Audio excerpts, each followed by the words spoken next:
apparently thinking what's on the screen there is attractive automatically makes you a candidate for a Hugo Boss uniform and a death's head pin for your hat. That's kind of what they're saying, right? It's like, oh my god, how dare they do these commercials with this, you know, conventionally attractive woman, and she's talking about great genes can give you different features or something. Well, she doesn't say that. She just says that her genes are gave her some stuff, and then the commercial says great genes, blah blah blah. But the point is, the internet has exploded with very, not even mid, we're talking ugly pig woman, who are very, very mad that American Eagle Jeans decided to um, have Sydney Sweeney acting all sexy, selling her jeans, even though, let's be honest, it ain't her booty that anybody's really, impressed by. We can see in the picture but now, in other news, as a super pro capitalist guy that I am, an anti communist, I got to respect game when I see game. And apparently, American Eagles stock, when they announced that they were working with Sydney Sweeney on an ad campaign, blew through the roof. Like straight up. It was like, oh my God, right? So, I mean, the people at American Eagle knew something, right? But you've got all these people on TikTok and other places talking smack.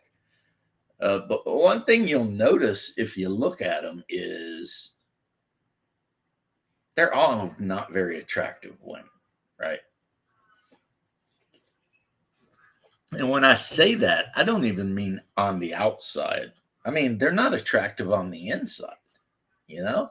It's like the other day I did a live stream and I was saying that there is not a single woman out there really in America right now. Let's say the feminist crazies that you see on TikTok or whatever, right? Well, here's the deal, sweetheart. Pull the nose ring out. Uh, you know, grow your hair out to like a modestly attractive feminine hairstyle. Dress feminine. Hey, what's up, historical doppelganger? Dress like a female and start acting like a sweet person that doesn't hate everybody in the world, especially men. And guess what? Somebody will wife you up. That is just the way it is. Because for a lot of guys, they might see what I used to refer to in the military as a heavy hottie. And sure, she's 5 and 200 pounds, and that's pretty, that's getting a little bit out of hand there, right? But if she dresses nice and she keeps herself clean and she's really nice and sweet to you all the time, and not a pain in your ass just nonstop, guess what, girls? Yes, a decent man is going to swoop in and want to put a diamond on it. Because for a lot of dudes, your appearance doesn't matter that much. They're a lot more interested in your personality. And I know that seems weird, for some of the people who might end up seeing this to hear, but yeah, you ugly girls out there that are so mad about women like Sydney Sweeney, you're choosing the future that you have. All you have to do is denounce the lie that feminism told you. Stop believing that all men hate you, because they don't. Act like I said, I'm repeating myself. Act feminine, dress modestly, and don't, be an asshole, is what I would say. Stop being assholes, and you'll get wifed up, and the dude who marries you will love you. And maybe you'll crank out a couple kids and you'll realize the actual true joy in life is family and just taking care of the house. Maybe you get a job, he's got a job, you guys got kids, you're running kids to the soccer meet, blah blah blah. Now if that sounds like oppression to you because you'd rather stand out in the street with a stupid sign and complain, well, then I don't know if you can be helped, right? Because the communist satanic programming has just gone way too far with you. But, you know, literally, I want to reiterate this point. I want everybody to understand this point. There was a time not that long ago when pretty much any woman, because of the way they acted and everything, could expect to be married in her 20s and have kids. Even if she was a heavy chick, even if she wasn't necessarily super conventionally attractive, it didn't matter, right? Because the reality is, I want to reiterate this for those of you out there who may not believe it. If you are nice to a man and you throw him a compliment once a month and maybe fixing something to eat, bring him some iced tea when he gets home from work, and just act feminine and nice and sweet, you will get married. You will, 100%. So the whole lie that you should sleep with 100 dudes in college and then try to settle down, don't do that. That's people who tell you that, they don't like you.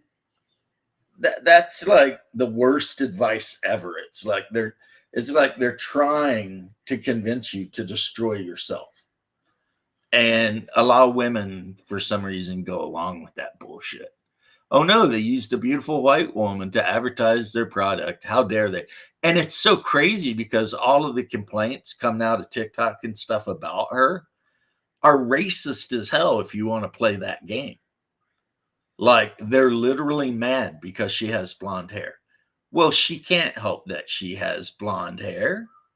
How can she help that? Do you think that like magically somehow when like her mother's egg got fertilized, she decided it?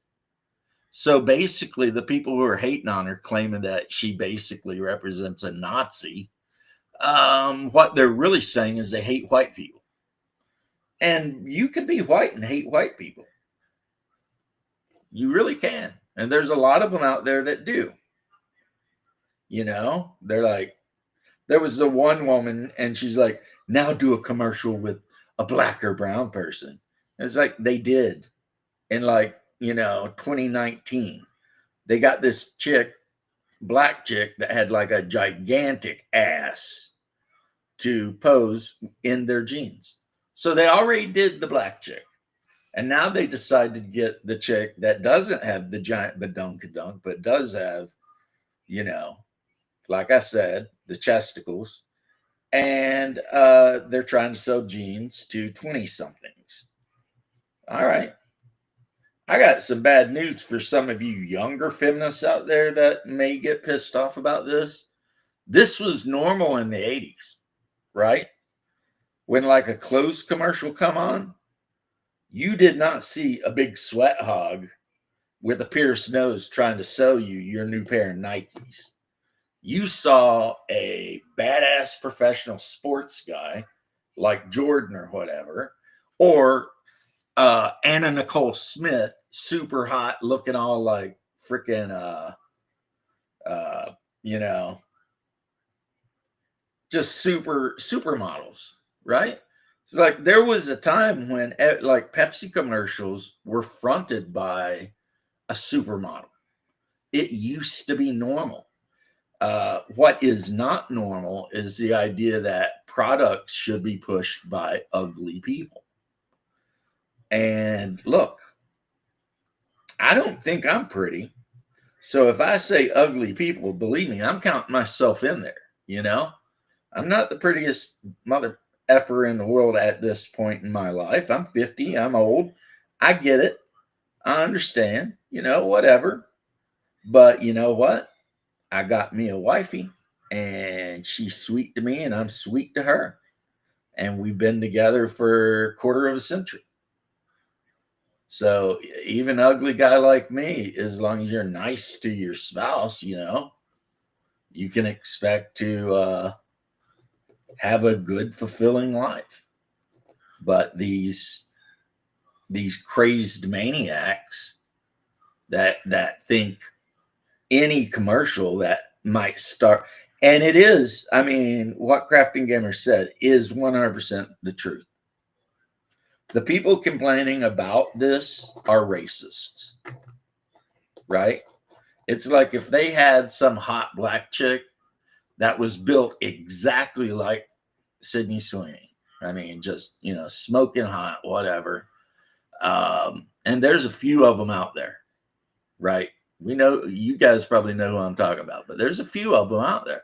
Or maybe get that big breasted South Korean chick. I mean, it could be any kind of super hot chick could have done those commercials. No guy would have cared. Not a single guy would have been like, oh my God, I can't believe they put a Korean in a jeans commercial. Or, oh my God, I can't believe they put that smoking hot black model in this jeans commercial. No, no one's going to say that. So it's like, so, I mean, it's like when you go on, how you doing, Sheriff? It's like when you go online, the only people complaining are unattractive women, and most of their unattractiveness is themselves. They made themselves unattractive. Example, we don't like when you shave half of your head and dye the other half like weird colors. We're not fans of that. We don't like when you got a bull's ring in your nose like a pig. We don't like that. We don't like when you cover your body with stupid tattoos. Not fans. And you know what we especially don't like? When you hate us. Men don't like when women hate them. We're not fans of that. And we're not going to spend a lot of time trying to, have a relationship with some woman that just hates you because you're a guy. I mean, why would any man do that? That's crazy, right? So yeah, all the people complaining about this commercial, they have only themselves to blame. Only themselves to blame. I mean, you got the chick. She's got a nice rack. She's a white chick. So what? No guy cares. Like, I mean, I would love one of these ultra racist like chicks that complain about this. I'd love to ask one of them and be like, do you think like black dudes, Asian dudes, Mexicans, whatever, do you think when they see her, they're like, oh my God, a Nazi? I mean, do you think that's what goes through their mind? Or do you think they look at it and they're like, damn, she got nothing, I'm going to say right now, 100% of the modern young females' problems is themselves. They can't get out of their own way to be happy. They do stupid shit and then they don't understand why they're not happy.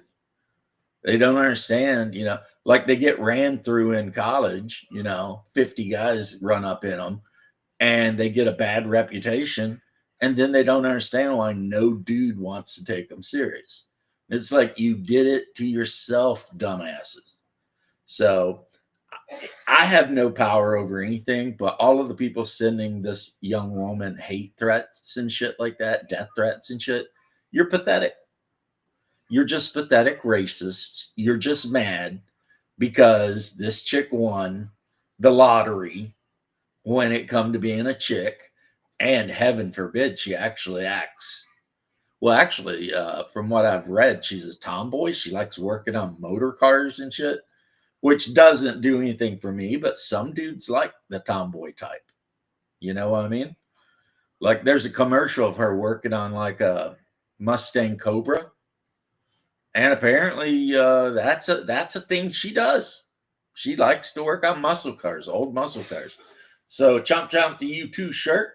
So I'm like, cool. I mean, whatever. I mean, don't get it twisted. I am interested in this because of the reaction. That's what interests me, like the weird reaction. Because when I see her, I mean, I'm 55. I'm not likely to be out here running around trying to pick somebody up. And two, I wouldn't trade my wife for her weight in gold or twice her weight because, I want a lot of gold, not just a little bit of gold, right? So it's, I guess it just hurts my head because to me, I mean, is she a 10 out of 10? I don't even know. To me, she just looks like this blonde chick with a nice rack, wearing some blue jeans. Like, she's pretty, obviously, but I mean,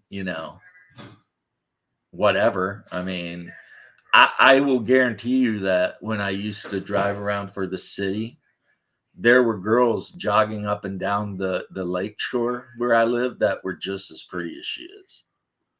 So, and I'm not trying to attack her. I'm just saying she's, you know, well, it's because of what I said though, Shark. They can't get in a relationship because they don't want to. You know what I mean? If you show up to the date with a big ass metal bull's ring in your nose and your head shaved and weird colored, and you already got this agenda about how much you hate the patriarchy, yeah, you're not going to get a date. Sorry, you're not going to get a second one. You'll be lucky if the guy doesn't say, I'm going to the bathroom and just leave. And they have no one to blame but themselves. It's their fault. What's up, Paladin? Where are you going in this strange hard land? A knight without armor, name is Paladin. Um, yeah, so again, for the third time, I will say this. It doesn't matter if you're a heavy hottie. It doesn't matter if you're not necessarily, the most attractive person on the planet. If you want to get wifed up, all you got to do, get rid of the bull's ring, grow your hair out in a normal style that, whatever, act feminine and be nice to men. And I guess what will happen? Some dude will wife you up and put some babies in you if that's what you want. That is how civilization has worked for thousands of years. And it's only very recently that we've decided that we're going to not do that. Like I've dated some heavy hotties back in the day. You know why? They were nice. They're super nice. They'll cook you a meal when you come home in from like the field. They're like happy to see you. They'll do some things for you. I'm not going to get into it, but whatever. Is my audio okay? Who? Is Yeah, my your audio audio's good this time. Cool. You ever see the movie PCU? I don't think I have. It's a really good movie from the 90s about the political correct movement on campus. And there's this bit towards the end where the womanists, as they're called, as opposed to the feminists, they're at the party. And the jock dude comes over. He's like, "Hey, babes, what's up?" And the girl's like, "We don't want your penis. Pack up your rape culture." The other girl's like, "It's like, do you want a beer?" She's like, "We're not interested in your cock." And the other girl's like, "Yes, we would like a beer." The guy's like, "Cool." And he brings them back beers. And the heavy feminist is like, "So like, if you're nice to them, they give you stuff?" It's like, yeah. And that's all I'm saying about this whole thing where everybody's mad about Sydney swinging. Oh, the only people who are mad are the ugly chicks. I've been watching it. It's all the ugly women are mad. The fucking hotties don't care. The only fucking people who get mad at this shit are the women who are like threatened. Go ahead. They don't even have to be mad. All they have to do is up their game a little bit. Pull that bull ring out of your PCU, freaking Calvin. nose. You know what I mean? So Grow back your when I hair lived out in nice. Vancouver in the '90s, Dress the modestly. big cool bohemian place is Commercial Drive, right? And my buddy was in a punk band, and he wrote a song called "Commercial Drive Dyke, Shave Your Pits, Not Your Head." It was pretty brutal, but it was on point. Some people need to hear some hard truths sometimes. Yes. But Now, what was going on? I saw you had an earlier live stream. I missed it, and I was trying to watch it and understand what happened with you and Condor now. Condor actually has put fillers out, and Coco Beware showed up and let me know that apparently he made a little video talking about how he would like to interview me. Oh, really? He And I made a video back basically saying what I would say to anybody.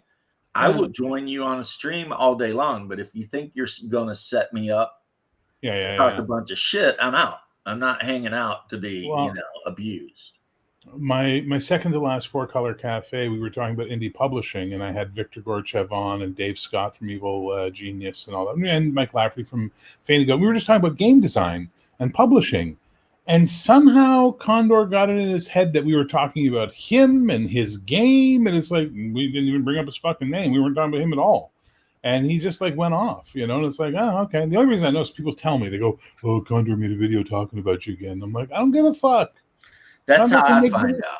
Yeah, I don't give a fuck. And I told Coco, I was like, well, if you talk to him, you tell him he can invite me on. And if he wants to talk gaming and be cool, I will be as cool with him as he is with me. But Yeah, I'm not going to waste my time having some, newfie freaking talk a bunch of shit. not a no fees from Nova Scotia. Nova Scotia. Yeah, I mean, but if he's nice to me, I have that as an actual policy. If someone is nice to me, I'm nice to them. Yeah. That's just my policy online. Even if I know that they've said bad shit behind my back, I don't care. Whatever you say behind my back, I don't care. It's behind my back. So I'm not looking back there trying to find shit to be pissed off about. Like I said, and I've said my piece about how fascism is beautiful. I can't believe that the fact that they got some, like I said, pretty attractive blonde to sell jeans, and that equals we're bringing the Fourth Reich back. It's Well, it's like, because oh, because of the joke, right? The joke they're making that Sydney Sweeney has good genes, you right. know. And of course, fascism, eugenics. Why some of these fucking people can spell eugenics, but that's neither here nor there. But it's just sick. It's just a sickness in the culture right now that Right. we're dealing with, where it's mental. It's a mental health issue, right? I And saw one that was so twisted, Bear, oh yeah, that she was trying to draw a line to the fact that Sydney Sweeney's initials are SS. oh my Jesus Christ! And I'm just sitting here like, that is a hell of a leap. Like when she came out of the womb and her parents named her, they were automatic. They were already getting her ready to it's like, wow, So you tell me that, and all I can think of is that bit with Brian Blessed dressed up like Henry, and going, "Are you retarded?" Like that's the only reaction I can have to someone saying. But that's what I see that shit all the time on some of the videos I see where they watch TikToks. People say the most insanely retarded shit. Sorry, I'm going to rename it. They say the most insanely stupid fucktarded shit I've ever seen in my life, and they think they're like, this is the problem with the Vox Populi. We have an uneducated, incapable of critical thought society who think their voices matter. We are living through the failure of democracy right now.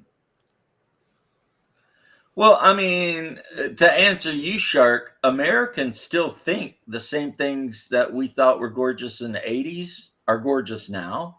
It's Yeah. just there's an active subcomponent within our society that's trying to destroy what we would consider conventional beauty. Yeah. for whatever reason. That's why actual real paintings like Leonardo da Vinci's stuff or whatever got replaced by Pollock. And what did Pollock do? He threw a bunch of random freaking oil paints at a white, or the one where it's just a plain white canvas and you drew a red line down it. And everybody's like, oh my God, that speaks to me. Yeah, what does it say? So What does that say? I don't get it, you know? we have a painting here in Canada called The Voice of Fire. It's two thick blue lines with a thin red stripe down the middle. The Canadian government paid for it, I think, during the Olympics in the 70s. And they paid a lot of money, like a lot of money for this thing. It's in the National Museum. And a comedian made a great joke going, he goes, I never understood until I realized it was just a close-up of a Mounties pant leg. It was just like, okay, yeah, I get that now. That's good. It's the stripe on the pants. Okay, well done. Like that. There we go. Because that fucking modern art is stupid and shit, which is why all these fucking fucktards sitting around bitching about AI art. Listen, AI art isn't replacing the shit that goes in the museums. You know, the actual art, supposedly. It's doing commercial illustration and commercial design. That's not fucking art. That's commercial. You know, it's Right. you guys went all through your fucking art schools poo-pooing that shit, and now you're bitching because you don't get to make the money off of it. Well, suck it up, princess. Yeah, it's like that commercial you see on YouTube a lot where there's like this like hot blonde and she's got like a flannel shirt unbuttoned down to like here, and you can tell she's not wearing a bra. And she's talking about this AI program you can buy that makes all of this great AI shit. But if you watch it, you realize she's AI. Yeah. So they have an AI model selling a program to make AI models. That makes perfect sense to me. It's like this is like Inception levels of what the fuck is going on over here, you know. But okay, whatever. I mean, it don't bother me. And these modern day artists, if they're mad about AI, well, here's a tip: learn something other than Cal Arts. No one gives a shit about your freaking star-chested, bean-mouthed, freaking idiot cartoon character that you made. Like, actually try making good art. And then maybe people will be like, but that requires effort and discipline and talent and lots of other things that most of the people whining and bitching don't have. Meanwhile, the smart ones are figuring out how to use AI in their art, so that way they're fucking not monopolizing, but capitalizing on the change in technology, just like the people that, you know, used airbrushes when they first came out, and the people who used Photoshop when it first came out. You know, they're learning how to make the tool an asset, not a detriment. Yeah, I mean, it wasn't so long ago when some German guy realized if you put a really, really thin coat of clear paint on the canvas before you start painting whatever you're going to paint, it made it really, really easy to blend colors with oil. And then this guy in the Air Force who turned into a hippie and grew a big fro out and talked real soft because he never wanted to yell again, learned that technique and went on to, Bob Ross. Yeah, wasn't he a Marine? He's an Air Force guy. He is stationed for some reason I thought he was a Marine. I don't know why. But he was also a drill instructor, I guess, back when the Air Force drill instructors yelled at people and carried on and shit. And he made after he retired from the Air Force, he put his 20-something years in. He kind of made a promise to himself that he would never raise his voice again. He just didn't want to do it. But that's why he paints so many scenes of like Alaskan mountains and shit. But he learned everything he learned from a World War II veteran on the other side who at the end of the war survived and decided to migrate to America because, you know, he was done. Speaking of America, this afternoon I'm taking advantage of a 2-tiered healthcare system. So, you know, I'm diabetic, right? I know that you are. So I don't know if it was a blister, but there was something between my little toe and the toe beside it on my right foot, and it broke, like it was full of water. right? So it was like a water blister or something. So now I got a little open sore down there, right? Right. And they teach you when you're first diagnosed as diabetic, if you ever have an open sore in your foot, go to the doctor right away, get it looked at before it infects, right? And they can get you take care of it in advance. So I spent the entire morning looking around for walk-in clinics. There are none. I couldn't get an appointment before a week from now, even with my family doctor, which is insane. And the emergency rooms, which you don't go to an emergency room for something like this because they have real emergencies to deal with, 9 to 10 hour waits, right? And then I found a private clinic just over the bridge here, just north of me, about 10-minute drive away. $190 plus tax. They'll see me this afternoon at 2:00. Look at you realizing that Oh, emergency I've never are said for emergencies and not for every random thing. Because I tell everyone, if you've got like a long-term issue, they are not going to fix you. You're going to go in there, they're going to hook you up, and as soon as they realize you're stable, you are out on the street. Yep. And you're going to wait in Canada. You're going to wait 9 to 10 hours to see someone. Yeah, it can be like that down here too, man. They'll put you in a bed, and if you're not dying, they'll let you lay there for freaking 8 hours. You will see the nurse for triage, and then you will sit in the waiting room for 9 to 10 hours before you see a doctor. Oh my God! There's no putting you in a room. No. People have died in Canadian waiting rooms waiting to see the doctor. So I'm taking advantage of our little 2-tier system that we have, and they can go fuck themselves. And I swear to God, if I get the notion to get into politics, that's going to become I'm going to become a single issue politician. I'm going to run on the Canadian healthcare system is fucked. We need to fix it. We need a 2-tier system. Here's the Swedish system. It works perfectly. We need to adopt this in Canada and make sure we're all healthier. Yeah, I remember you telling me about that and me thinking that's not a bad system. That could be a system that, as hardcore as I am about my pro-American system, that I might be willing to lean into a little bit.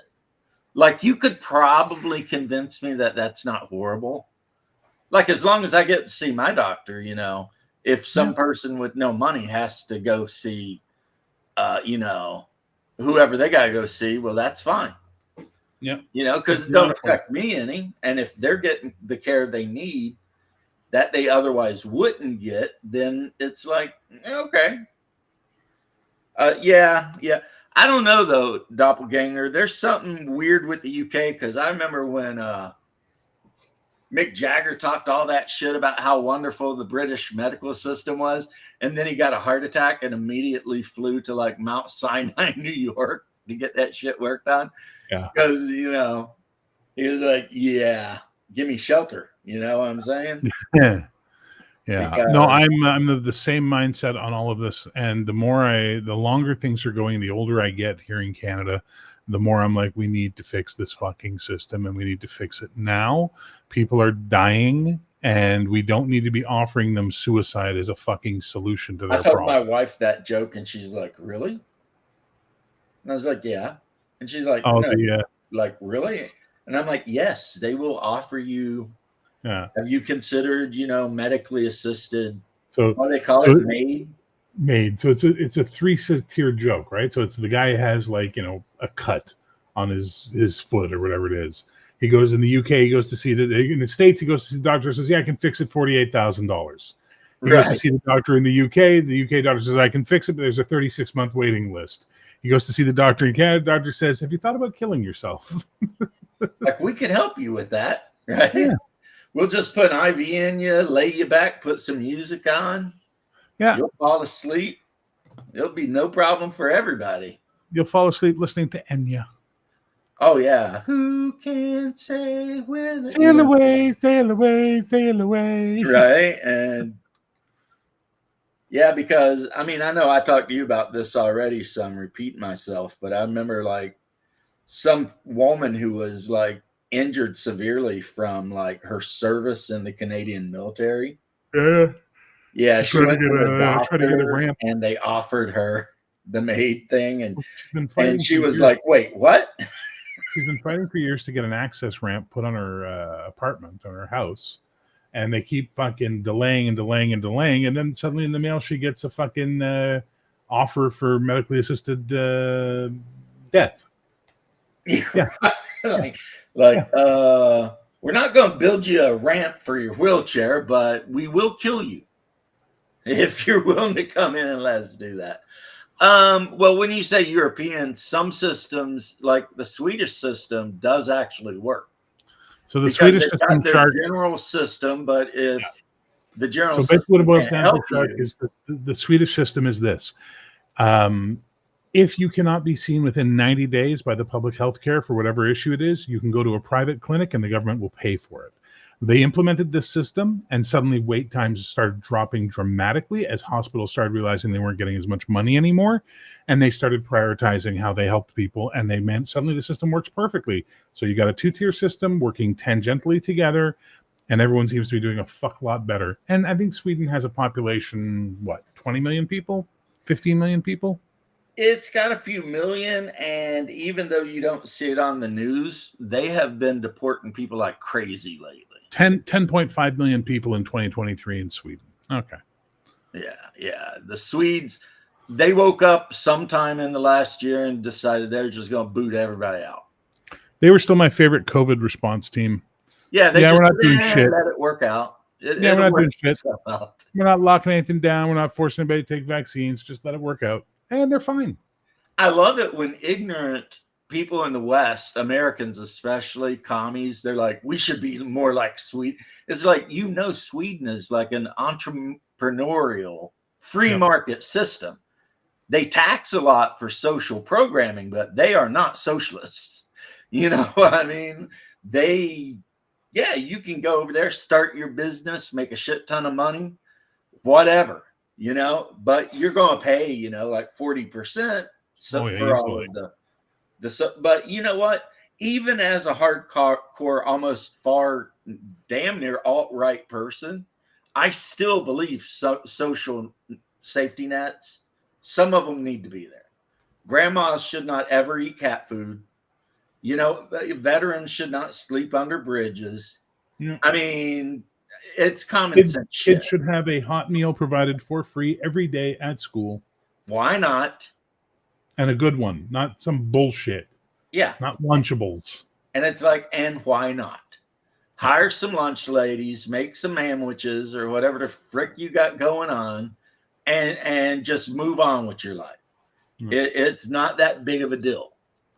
And for some reason, and we talked about this yesterday. You weren't on. I think you're busy, but Shark was here though. And I was like, for all the money we've sent to Ukraine, we could have made every homeless person in America not homeless. So hang on, Shark. Sweden has 10.5 million people with an average tax rate of around 32%. America has almost, 400 million people now? We're getting close to 400 million. And what's your average tax rate? 20%? 30 something. 30. So if they're taxing Americans at the same rate that they're taxing the Swedes, and the Swedes are able to provide it for 10 million, you guys have 40 times their population, including 40 times their fucking tax income. Not even 40 times, because by the time you take in everything America does, we make so much more money per capita. I mean, you got to remember, we just sold the Saudi Arabians like $300 billion worth of tanks or some shit. Yeah. No. Listen, if healthcare was a military program, it'd be funded out the asshole. And you know that, Shark. Don't play this game. This is the game that Americans love to play when they talk to people in other countries that, our population's so big. You're the richest fucking nation in the world. And you have an average tax rate of 30%. You can provide health care for people. You just don't want to lose money. No, here's the secret people don't think about. We already do. Certain people. Medicare, like about anybody could get on Medicare. Which is why they're trying. I mean, even illegals were on Medicare, but no one has ever turned away from an ER. No, that's true. But is Medicare any good as a system? That's my question. No, there's a lot of waste and a lot of people that cheat it and stuff like that. I need a drink. I'll be right back. So, I mean, the Doge team going in and looking at it was a great idea. And Shark, don't get me wrong. I'm not sitting here talking about single payer, none of that shit. I'm saying what I said the other day, bro, which is basically if we stop sending all of our money to to all of these countries overseas, we could turn the United States into a freaking utopia. I mean, not really, because we Not all really. know utopias can't exist. Yeah, they don't exist. But you know what I mean, though. We could take care of our homeless guys. We could make sure our veterans got great hospitals they can go to. We can make sure the weird number between 20 and 70% of disabled people living on the street have mental illnesses. We could make sure they could see somebody about that. You know, another great idea would be to go and force all the hospitals and clinics to open up their cost books and then create a uniform pricing standard for hip replacement, for pills, for this, for that, as opposed to one hospital will charge you $100,000. The other hospital will charge you $25,000. It's like, that's the craziest fucking thing in your country, is that each hospital creates their own price list. He agrees with you, Bear, in essence, though. It's just we need to cut foreign aid, except to people who are actually starving to death and shit. You know, like helping out those dudes in Congo where people are running around cutting each other up with machetes and shit. Yeah. Yeah. I mean, I don't think that's public healthcare's ever been good, though. That's the problem. Who's healthcare? Oh, any kind of public government funded healthcare. Look, listen.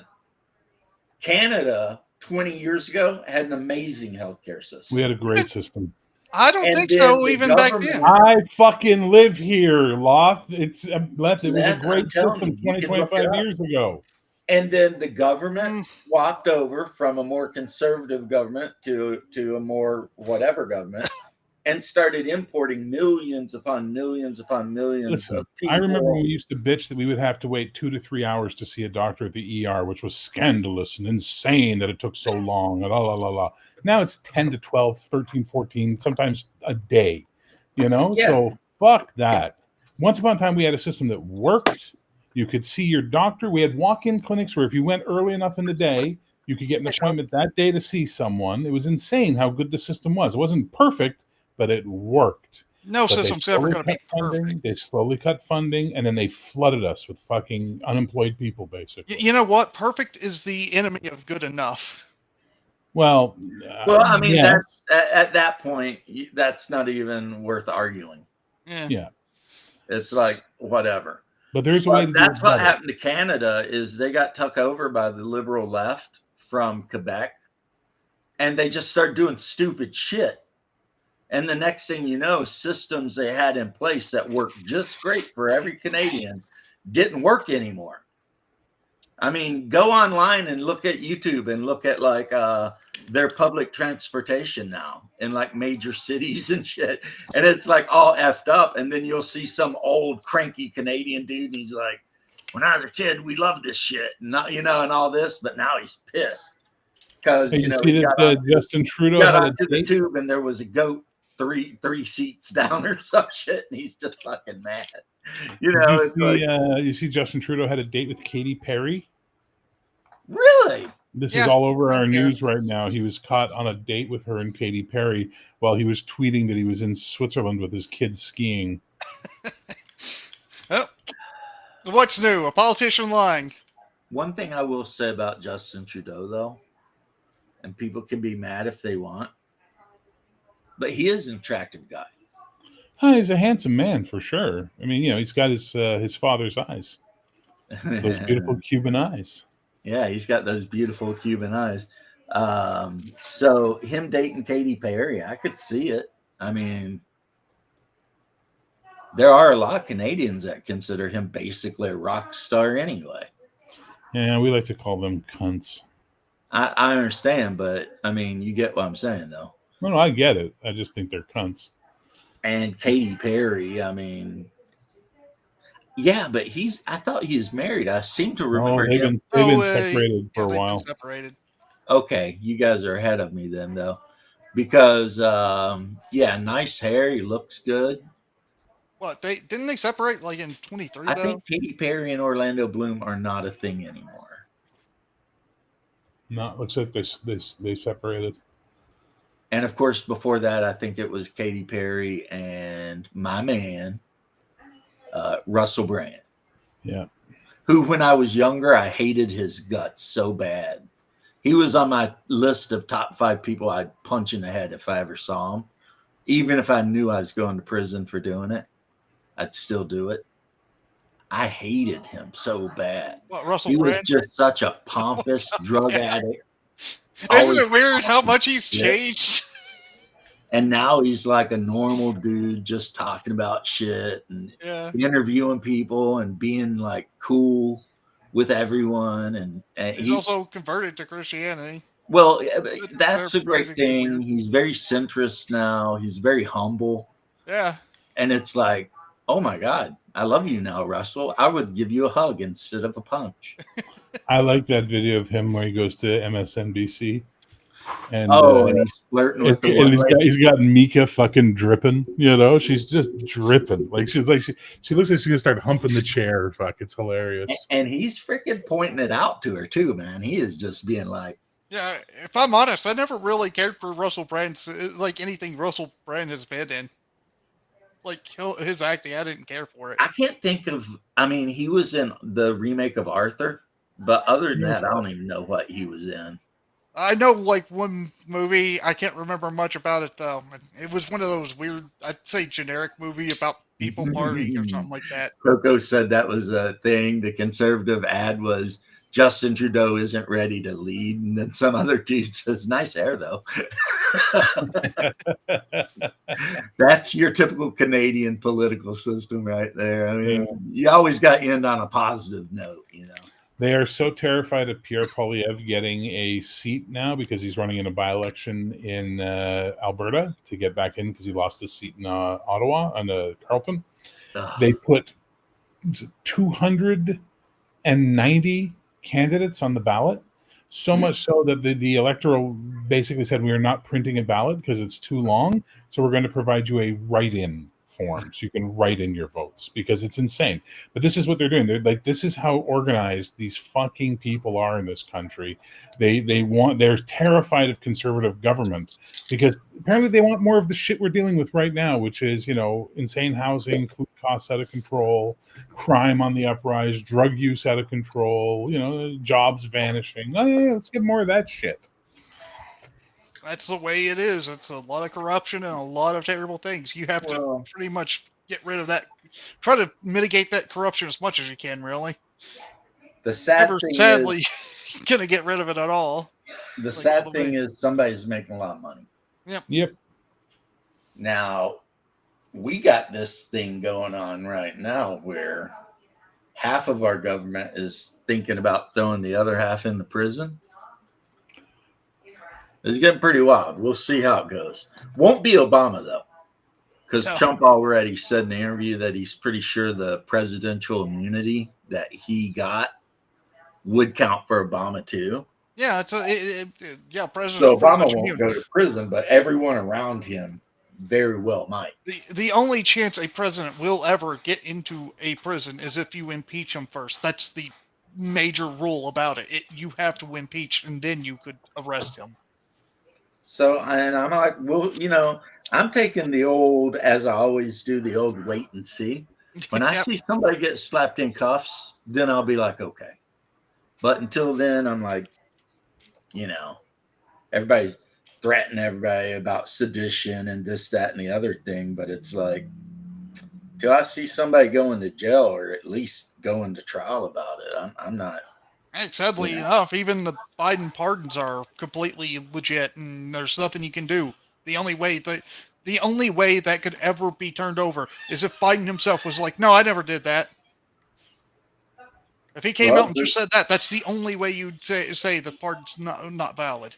Just ask him; he might say that. No, they've already asked him, and he's already said, "No, they're all legit." I was making a joke laugh. I know. That was a joke.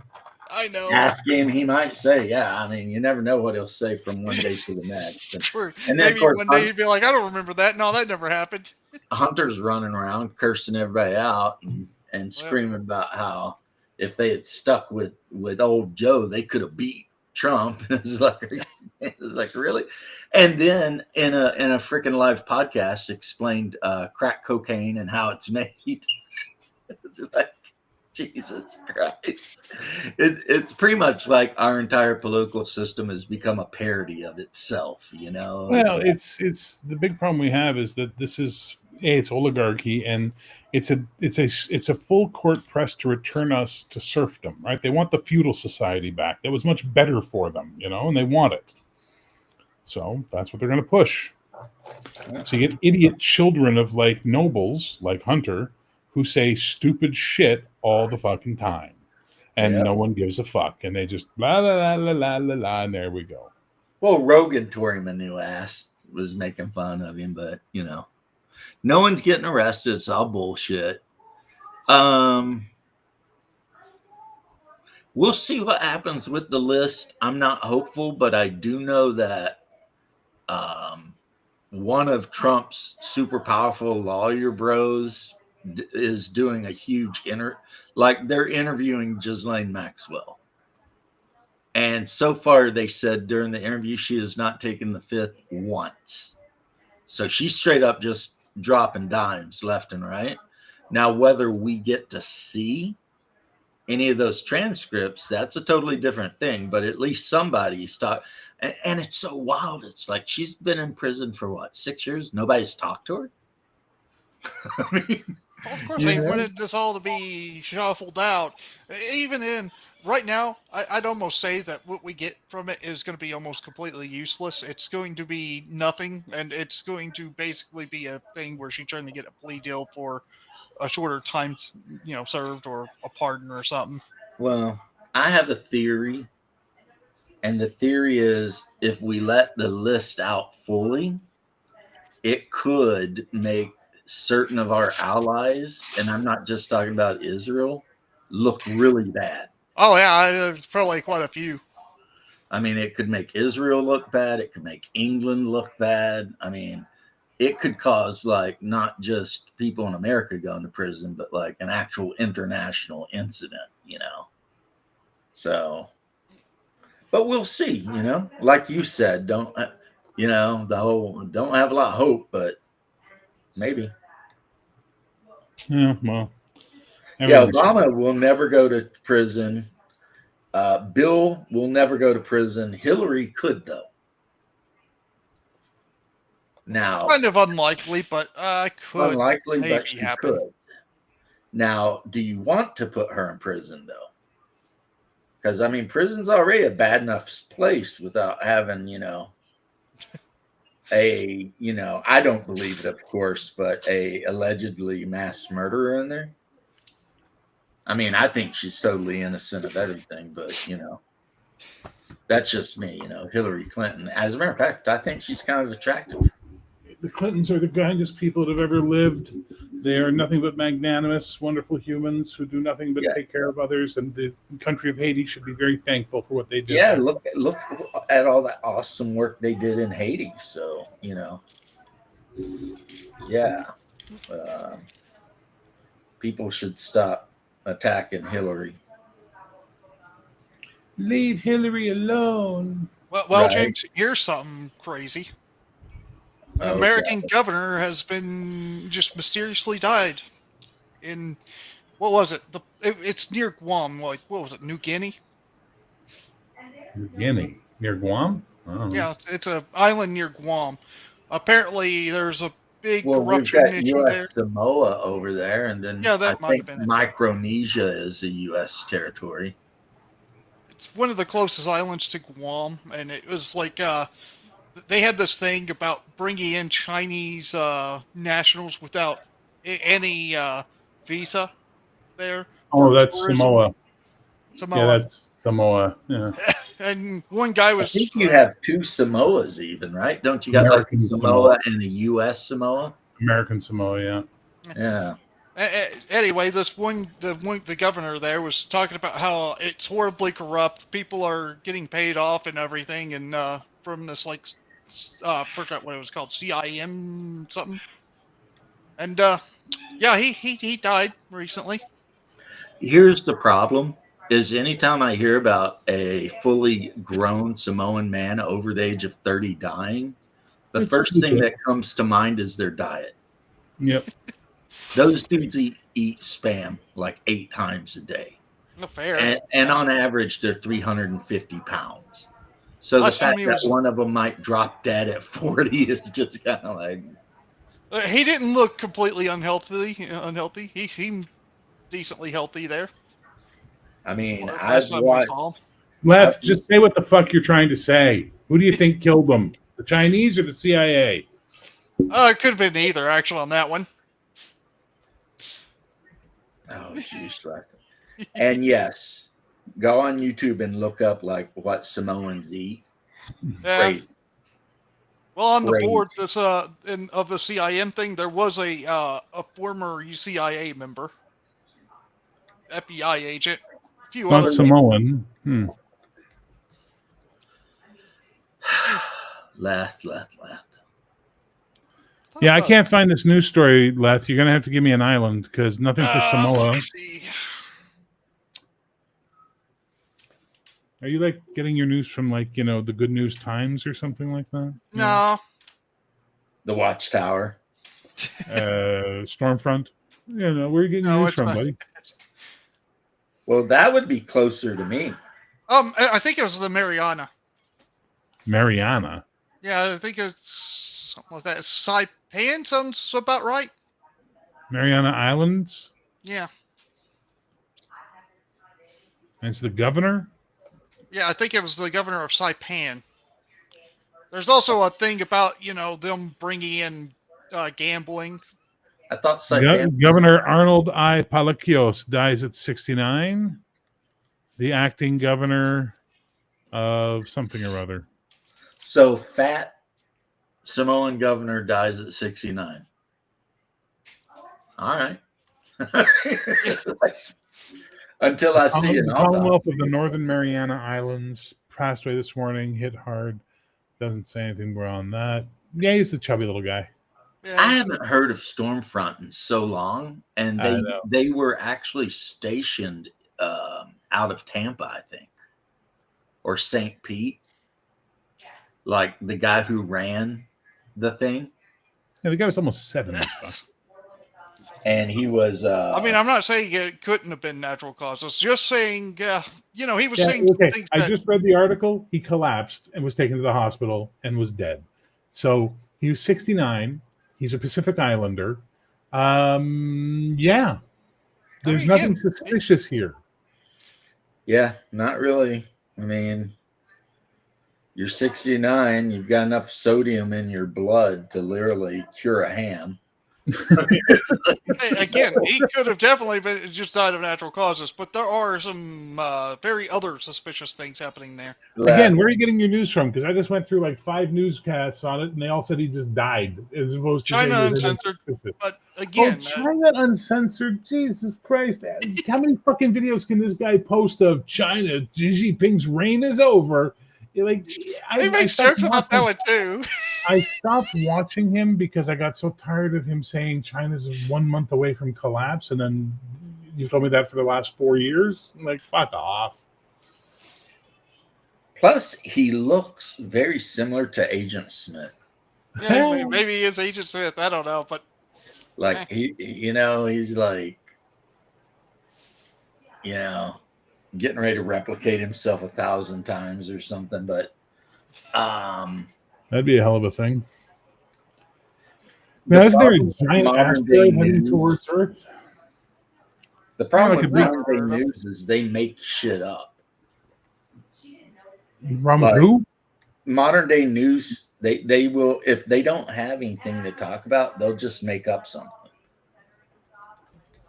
And it's so weird how 2 people can describe the same incident, but the words you use to describe the incident can make it seem like 2 entirely different things happened, So it's just whatever, but. Yeah, here we go. Professor Avi Loeb and his team found that the supposed comet known as 3I Atlas on an extremely unusual course. It will take it close to 3 different planets, Venus, Mars, and Jupiter. Loeb explained that the course is so rare that a chance of a natural space rock randomly flying along that path is less than 0.005%. Based on those findings, Loeb, an outspoken believer in UFOs, has concluded that it is possibly an alien probe sent to the solar system by an unknown intelligence. Now, isn't that convenient?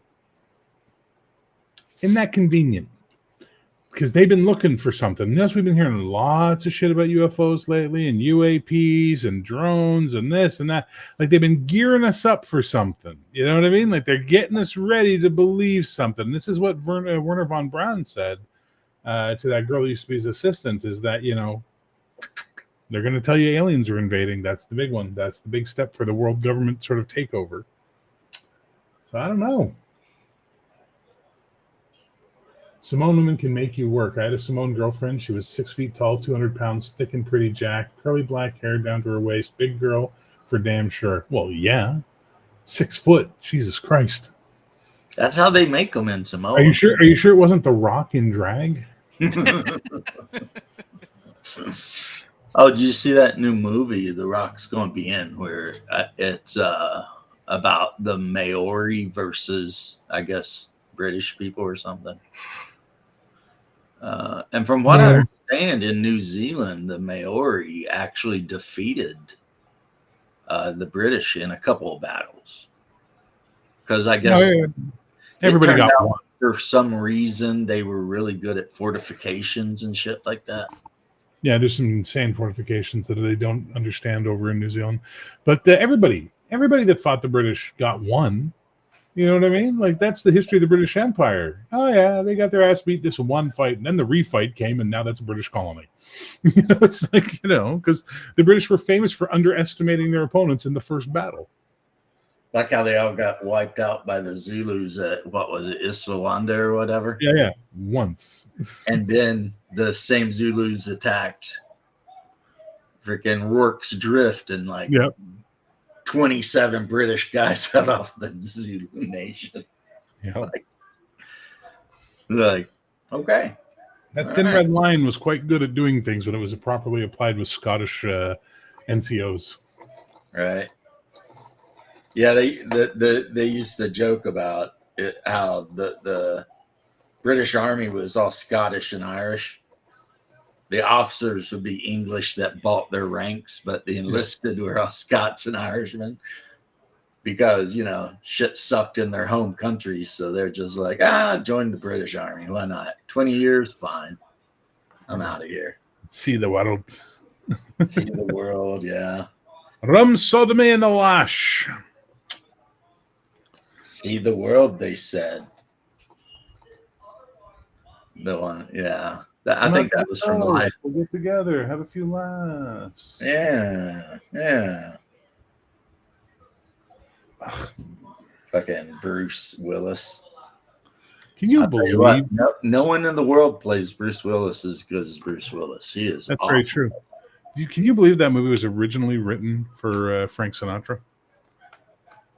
No. It's based on a private eye book, and they were originally trying to get Sinatra to play the role in like the 70s. I mean, is Sinatra a good actor? I didn't know he Have was you ever an watched actor. any of Sinatra's old movies? No, I didn't know he did movies. You never seen The Manchurian Candidate? Nope. Oh, Les.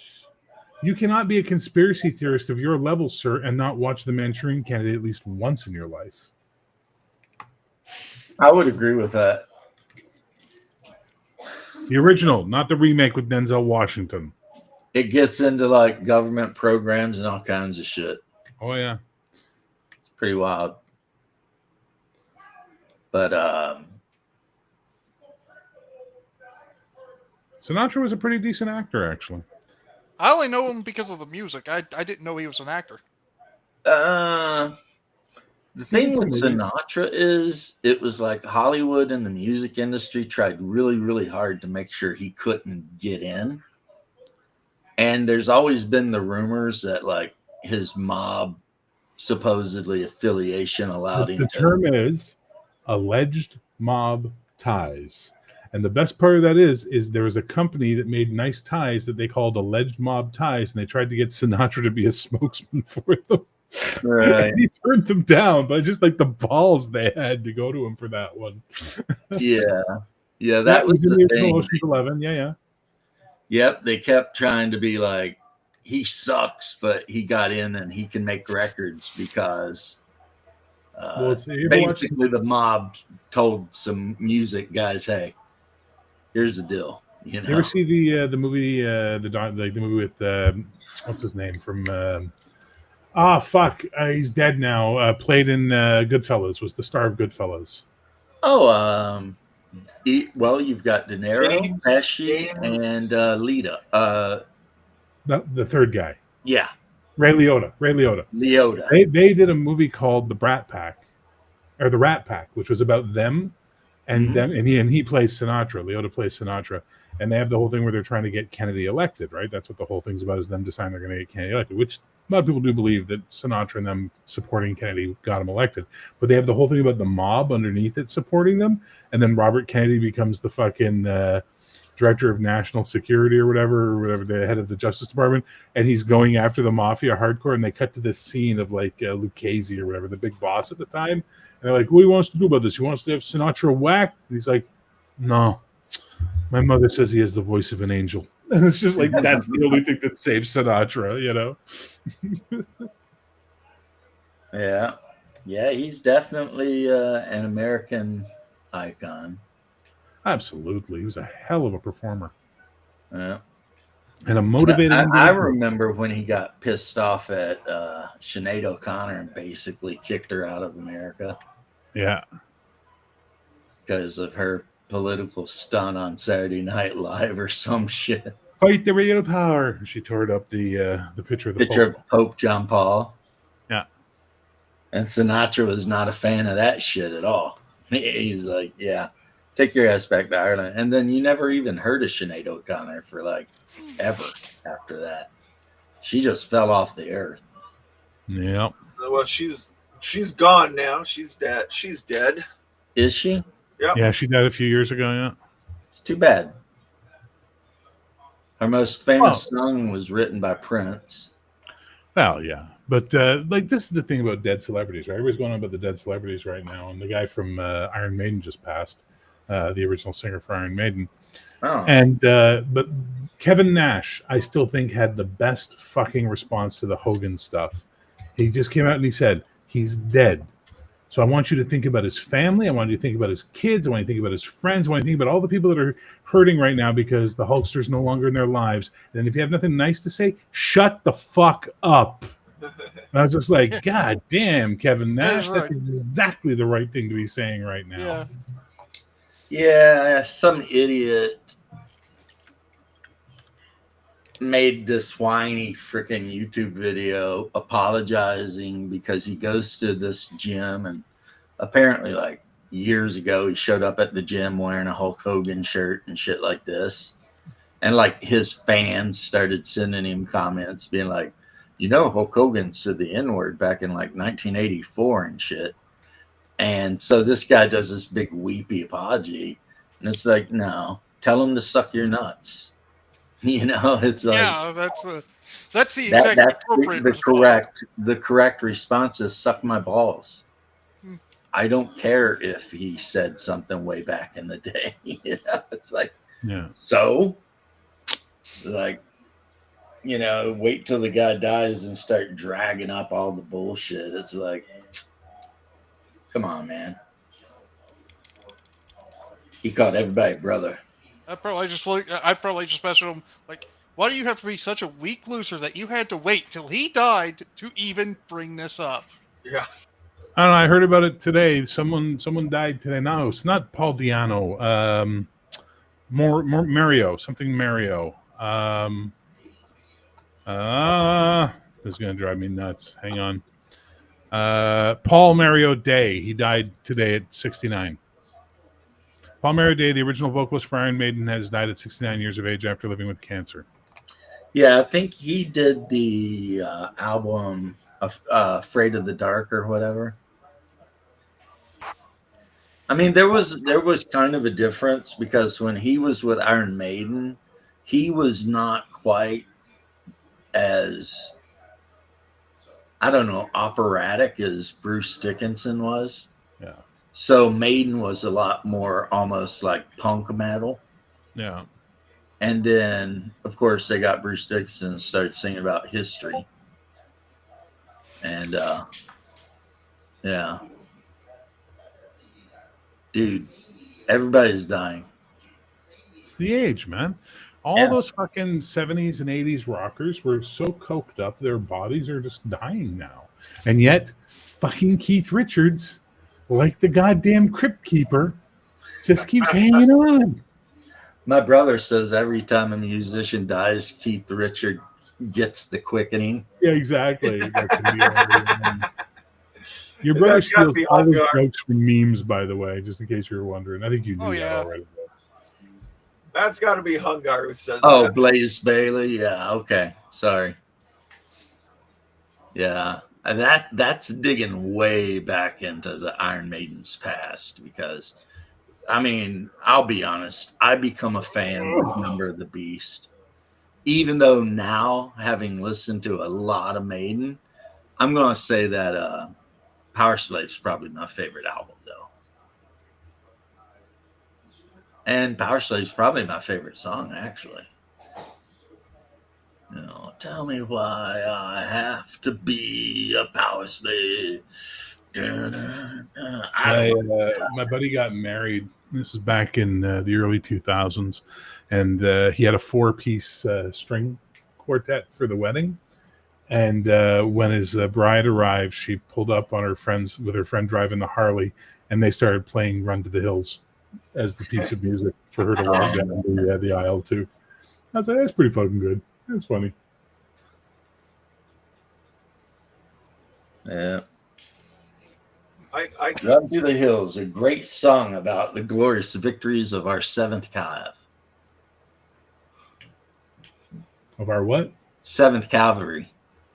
Oh, is that what it's about? But the natives? Mm-hmm. It's about the natives getting ran down and whacked by Custard. I mean, he does eventually get his own, but, you know, Yes, there he for a did. while. That's the whole run to the hills, run for your lives. Yep. Because he's talking about, you know, U.S. cavalrymen spilling into the territories and, you know, burning villages and shit. And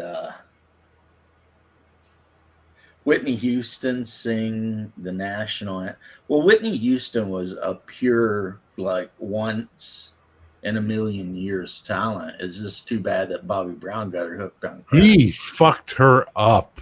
He did. He got her hooked on crack, and then she just didn't know what the hell she was doing after that. And it's too bad. I mean, like, anytime, like my wife and I were talking about female musicians because she was listening to Christina Aguilera, and I was saying Christina Aguilera sucks. And that they don't make good female singers anymore, really. And so we went back and forth about it a little bit, and I just got on YouTube and put on I'll Always Love You by Whitney Houston. You know, and I'm just like, okay, there you go. Especially when she hits the big note, you know? Yeah, it's nice, but I still prefer Dolly, and that's why they don't make good female singers anymore because Dolly's still alive, so they don't need to. You know, I read somewhere that, what do you that think? Dolly World is like one of the most popular theme parks in the world. Crazy popular. I was there. I could have went. I didn't. I went back to our cabin, but we were in Gatlinburg, which is Gatlinburg is like all right. wild. Here you go. So basically, the mayor of Toronto, Ford, is trying to remove some of the bike lanes to return commercial viability to the city for people to be able to have street parking in front of businesses and things like that. And some bullshit judge struck it down that he can't remove these 3 particular bike lanes he wants to remove. Like, this is our problem, man. This is our problem in Canada, is that our entire fucking legal system, both criminal and commercial and civil as well, is being held hostage by these fucking leftist prick judges. We are actually having a similar issue here.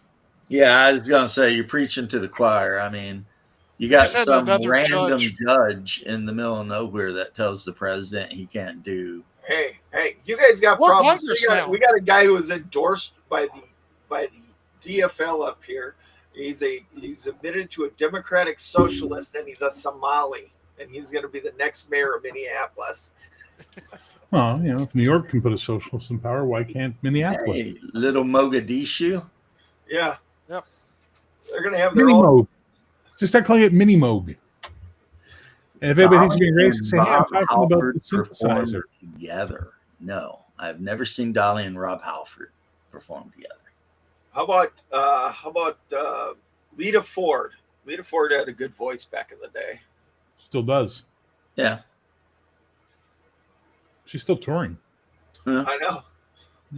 I was Hopefully, surprised I she think wasn't. so. And I was surprised she didn't make the trip to Birmingham for the thing for Ozzy, because she and Ozzy made that was Ozzy's best hit, was that song that they did with. Well, what the fuck is that song? Oh God! In your eyes. What the fuck is that song? Ah, crap.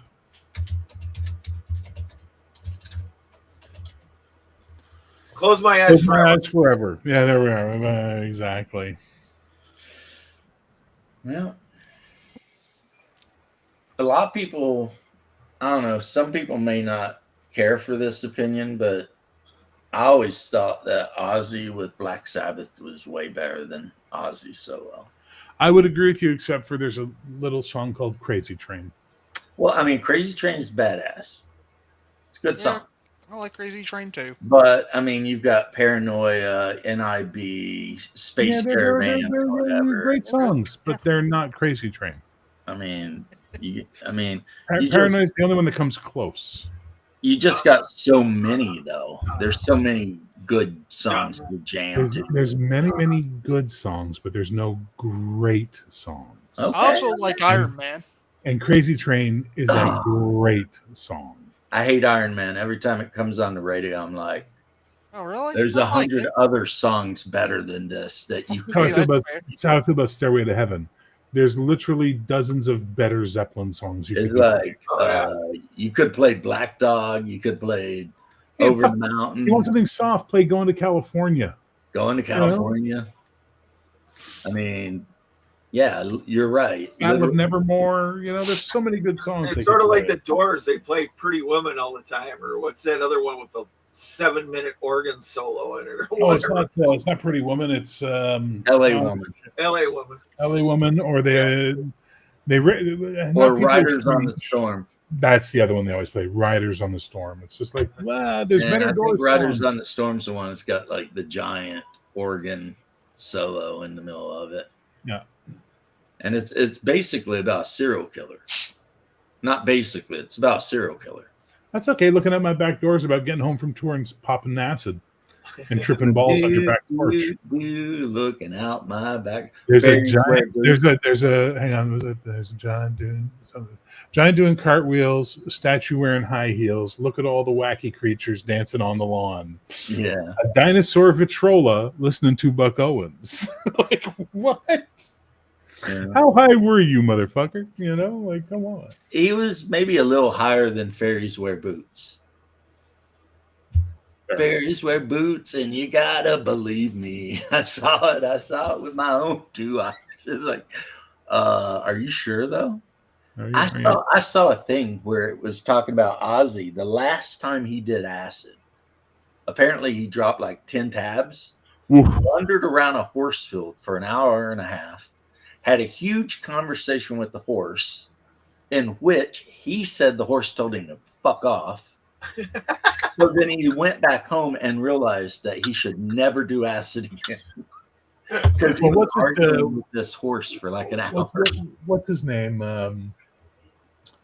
Hendrix used to put tabs of acid under his headband when he would play, so that like as he was sweating, it was slowly through the show going into his into his system, right? So by the time he hit the fucking highlight of the concert, he was tripping balls. Yeah. But apparently, if you took the headband off, his fucking forehead looked like mincemeat from it.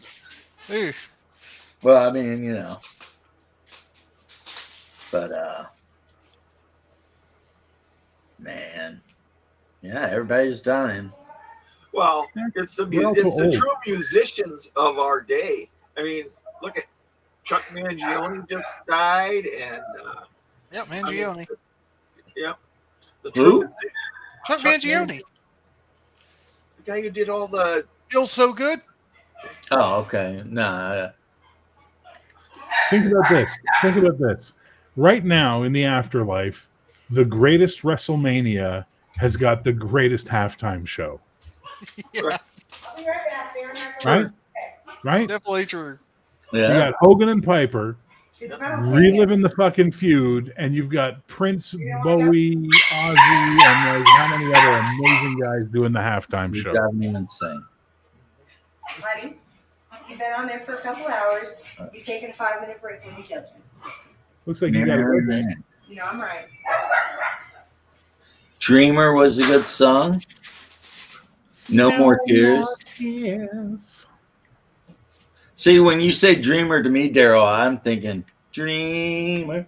I can't help Supertramp. you make it through the night. Oh, you're thinking no, that's Dreamweaver. Dreamweaver. Dreamweaver. Yeah, Yeah. I'm thinking of Supertramp. Dreamer, you're nothing but a dreamer. You know. Yeah. I'm like Dreamweaver. Do you remember that though? That was the best part of it all. Is that when we were Gen X? Thank you for bringing it up, Man of War. We would listen to metal, rock, pop, Country. blues, country. We'd listen to everything. Iron Maiden and Prince on the same damn mixtape. Queen. We all loved Queen. And they were blatantly gay, and we all knew it. And no one gave a fuck. And no more one cared. importantly, everyone, and I mean everyone from Gen X, has at least one favorite Michael Jackson song.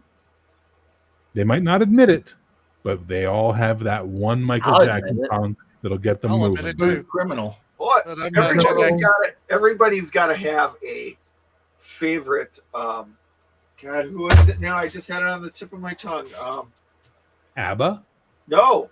Oh, I love ABBA. though. Weird Al Yankovic. Weird Al. No, I don't. I can't stand. I like him as a person. I love UHF as a movie, but I can't stand his music. You Oh, can't. his music's not bad. I know. I just hate goofy shit. I'm not a fan of Fair. goofy shit. That's fair. That's it. Beach Boys songs. Everybody's got a Beach Boys song. Yeah? Yeah. Wouldn't it be nice? Is the one for me. Man, Yeah. now you're just making me wish that when I was a kid, I made mixtapes. I never did that. I think I would go, if we're talking Beach Boys, I would go with In My Room. I would go with the Bangles in your room. That's a great song. Yeah, well, yeah. Yeah, no, Those listen. girls- I those heard girls this were wild. expression. I heard this expression, which is for Gen X. Our world was held together with mixtape glue. Well, that's how you knew somebody liked you. They made you a mixtape. Oh fuck yeah! It took time and effort. You had to put thoughts into it. Yep. And I love that whole spiel he does in High Fidelity about making the perfect mixtape. It's such a Right. good fucking spiel. Because Gen X just goes, yeah. It's like, we made, I remember making one of the early days of you could write your own DVDs, CDs. You know, I mean, Yeah. oh I'd yeah. make them for riding around in a semi truck. I'd be like, I'm gonna put all these songs on it. You know, I got an hour's worth of did music. it. I did it for a while, but it didn't have the same magic as a good mixtape. Yeah. Yeah. we millennials were like maybe the generation before me a little bit, but was the last generation to even do that. Then it went to MP3s. Well, like someone said, think about this. You're Gen X. Your music started on 8-track, then switched to cassette, then switched to CD, and now it's a subscription service. No wonder we're pissed off. I had a record player that had a phonograph on the top, 2 cassette players, Yeah, baby. Oh yeah. and an 8-track. Did you have the rack. equalizer? And did you have the It was like equalizer a in the rack. middle? You had the phonograph, Yeah. the cassette players, and then the 8-track player. In Yeah. your head, can you hear the sound of the magnet for the glass door on that setup? Oh Right? yeah. Oh yeah. You can hear it to this day. That like you can still fucking hear it. I can hear my mom telling me to take that freaking Pink Floyd The Wall 8-track out because I've been playing it for a week straight, and she's tired of hearing it. My doors tape. Because my those doors 8 tape tracks, wound up. when you get to the And the end, you just hear brands. a click, Hold it. and We it gotta just get down starts to the playing brands again. here, guys. The Remember, only thing I get to remember is putting in a VHS and a VHS tape. I was, Yeah, the, that's I was the only person that could make the VCR stop blinking 12 in my family. So you were the miracle worker. I had 2 8-tracks. I had Pink Floyd The Wall, and I had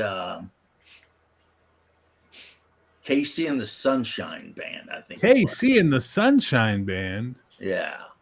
Oh, hey, we're so old, Laugh. We were the remote controls for our parents. Yep. Yeah, that is true. You didn't live. You didn't listen. You didn't know Leth until the day you had to stand by the TV holding the rabbit ears just right, and then don't move because we got a good signal. So you got to watch the show Side Eye. You know what I mean? Exactly. Burv, only 2 of us are rednecks. The other 2 are Yankees. Actually, I'm a Canadian. I'm not a Yankee. I'm a Canadian. He's Canadian. Well, Canadians have their rednecks too. So let's just leave it at that. Well, I grew up in the part of Canada, Eastern Canada, that has a lot of rednecks. I grew up in Canada's Appalachia. Uh-huh. Yeah. Do a little dance. Make a little love. Get down tonight. Woo! I mean, anyone who got to live through the experience of getting dropped off at the roller rink. Oh yeah. On Friday night at 6 with like I've been in a roller rink 5s and quarters. My mom for us, it was the pool hall. And that was it. We got the pool hall. We didn't have the roller rink. We had the pool hall. So bowling rink. You go in and you rent your skates and like try to talk to girls and play video games, and the whole time it's playing like the entire Michael Jackson album that had Billie Jean on it. Oh yeah. Or Prince. But of course the Prince songs they played were like Raspberry Beret. They weren't playing Darling Nikki or anything like that. If anything, we more went to the bowling alley. Oh, we had the bowling alley too. We had the bowling alley too. Yeah, but more our parents went to the bowling alley. For teenagers in Central Florida, when I was down here, the roller ranch was the place to be. I mean, it had like a stand that sold hot dogs and shit like that. It had a video game arcade, and then of course, how many arcades here either? You rented skates and you freaking got out there on the floor and you did your thing. You know, it was a big thing. You know. And like kids from all over went there. See you, Bear. I got to go. My buddy's coming to pick me up and head me off to the private enterprise of healthcare. So I'm going to go deal with that. And well, good luck to you, sir. Thank you, sir. I appreciate it. I don't think it's that bad. I think it was like a water blister because when it felt weird. So I reached down to sort of rub my toe to see what's going on. The next thing I know, I had water on my fingers, and I looked and I could see a little red spot. So I think, and the loose skin. So I think it was a blister that broke. But I'm not fucking around with that because I'm diabetic. Yeah, don't take chances. You'll end up like my brother, missing some toes and shit. Oh, no, they don't do toes here. They go straight to the foot. Ugh. They don't fuck around with toes in Canada. Like, if you get something wrong with your toe, well, your whole foot's going now. Yeah, a guy that I grew up with, for some reason, they could not, no matter what they did, get his blood sugar under 600. They recently took him off at the knee on one leg. Ooh. Well, and it's like it's genetic. It's a genetic issue, you know. Yeah. Anyway, wish me luck, guys. I will see you all anon. All right. Bye now.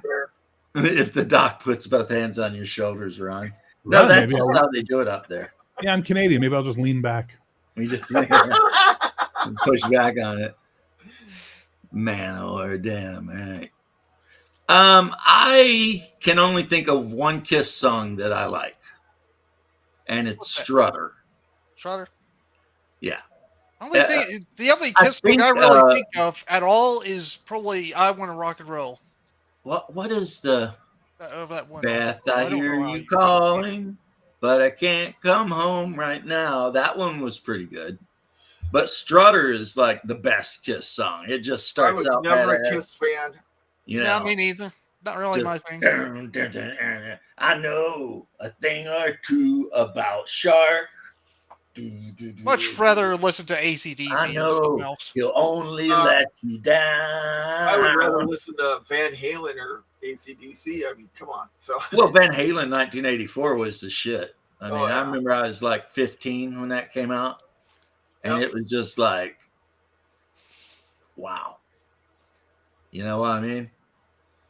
It was pretty badass. Back when Eddie Van Halen would play all of his concerts where he's facing away from the crowd so no one could see how he's finger tapping the guitar. Eventually people learned. But there for a minute. And of course, everybody's favorite rock and roll frontman was David Lee Roth, the rock and roll clown. I do cocaine. He's gotten weirder as he ages, man. That guy is just, I don't know. You know, James, there's a game called Clone Hero. You would probably make a really cool Clone Hero soundtrack to play. I know that David Lee Roth spent a few years working as a paramedic in the town in California that he retired to. Like, not because they have a separate medical versus fire.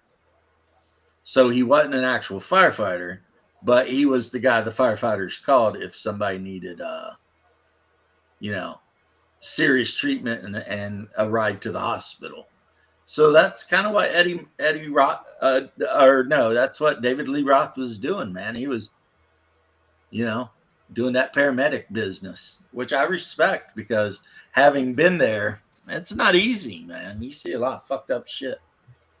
But no one our age can think about Just a Gigolo and not kind of smile, Just that, the video too, where he's like falling asleep and shit, and they're like, Dave, welcome to Dave TV, all Dave, all Dave, all night, and all that shit. And then he starts with the Just a Gigolo and everywhere I go, and it's like all hell's breaking loose and shit. It's like hell yeah, man. That guy. I mean, Van Halen lost their soul when they got rid of David Lee Roth.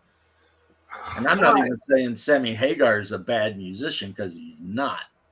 But David Lee Roth in his weird colored freaking tights, jumping around the stage and acting, like David Lee Roth, he definitely brought the 18 charisma to the party, That guy just, he had stage presence. I seen him in concert after the split up when he put out the OU812 album, I think it was. OU812? Yeah, I saw him in concert, and you know who opened for him? Cinderella. Oh, Cinderella was good. They were good. It was like, damn, okay. And since they were in the heart of Florida, Cinderella came out waving this huge Confederate battle banner. And then they started jamming. And of course, it was the 80s, so no one was offended. It was like, cool flag, guys. It was like, I don't remember in the 90s anybody ever complaining either. If you open up Tom Petty's, like one of their album, they have a big Confederate flag in there. No one cared. It just meant he was from Gainesville, Florida. That's all it meant. I'm from the South. Check my flag out. Whatever. But at some point, some people started getting offended by it. But oh God, don't get offended by the wind from your body or whatever. I mean, it's just. Who didn't get offended by it though? Who? Toby Keith. Is it Toby Keith that does "I Love This Bar"? Yeah. If you watch him when he's in the cage and everybody's throwing bottles at him, he's got a Confederate flag hanging on the wall behind him. Oh, and an American flag side by side. Yeah, well, isn't Toby dead now? He passed. He got a cancer. Prostate thing, and he went quick too. It was like one day he's doing shit, and like it's like a month later he's done. Oh, that's it. Dr. Love. Super aggressive cancer. Yeah. And they call me. About that one. No, Strutter 100% Shark. And you know it. And I know it. We both know it. If you're a Kiss fan, you know Strutter is the best song they ever put together. Every other song is just inferior. Not saying they're not good, but they're not Strutter. But most bands have something like that just has that one song that they're really good. That song is just freaking banging from beginning to end. It's just like, well, yeah, there's some bands that have that mandatory song they've got to play. Yeah. During a concert, like AC/DC's always got to play Back in Black, and they got to play Hell's Bells and a couple other songs. You know, they just it's an automatic. They have to do them. You know. Well, it's a because really that's good what people AC/DC paid song. to hear. Yeah. No one paid money to go see them play some song they never heard of. Yeah. You know, they're there to hear like the hits. I always liked Big Balls. I never liked AC/DC, so. Oh, but my Aunt Tammy's like the biggest fan. Wow, man, James. Oh. Just never really liked them. They just weren't my bag, baby. You know, some people like them. You're gonna have to talk to your wife, get you to go to an AC/DC. Well, you can, they're probably on their last tour anyway, so you don't have to worry about AC/DC concerts. No, my wife has probably seen AC/DC. I know she's seen Guns N' Roses. Right. I've never seen Guns N' Roses, and I'm really not a fan of Guns N' Roses. I've never been to a concert. Let me think of an AC/DC. What, Lef? I've never been to a concert. What? Well, you've never been to a rock concert? No, I could have went to one Ever. recently. Although it wouldn't have been a rock concert. It was a Weird Al one. Well, my God. Well, I'm sorry. It's just I'm trying to think of this AC/DC song. nowadays they're just too see the expensive anyway. but Which one? Just describe the video, and I can probably name it for you. singing about banging an American chick. He's talking Whole Lotta about Rosie? he's like super clean and all this shit. So it's almost like he's describing a car. Might not be clean. Yeah, it's Rosie. And it's like he's Rosie. describing a car, but it's actually this chick. Make a meal out of me and come back for more, you know, and all that. I had to cool it down to take another round and all that. That one was Whole Lot of Rosie. Yeah. That was Whole Lot of Rosie. But I mean, between AC/DC and Queen, I'm picking Queen any day of the week. Yeah, I'd rather have AC/DC on that one. I'm sorry. I mean, I rather know have they're a AC/DC. bunch of degenerates, but I like their music. I mean, it is what it is. I mean, Queen, they just put out banger after banger. Another one bites the dust. Freaking, I've got to be free. You could just go on and on. I mean, they were a great band, but for me, metal was Kill 'Em All by Metallica. That was metal. And then, of course, Number of the Beast by Iron Maiden. And then if we were at a party with girls and wine coolers trying to get, touch some boobies or something, it was Van Halen 1984. Because, all the chicks loved Van Halen 1984. So, they might not like Kill 'Em All so much. You know what I'm saying? Seek and destroy. You know what I'm saying? But 1984, man, that Hot for Teacher and all that shit.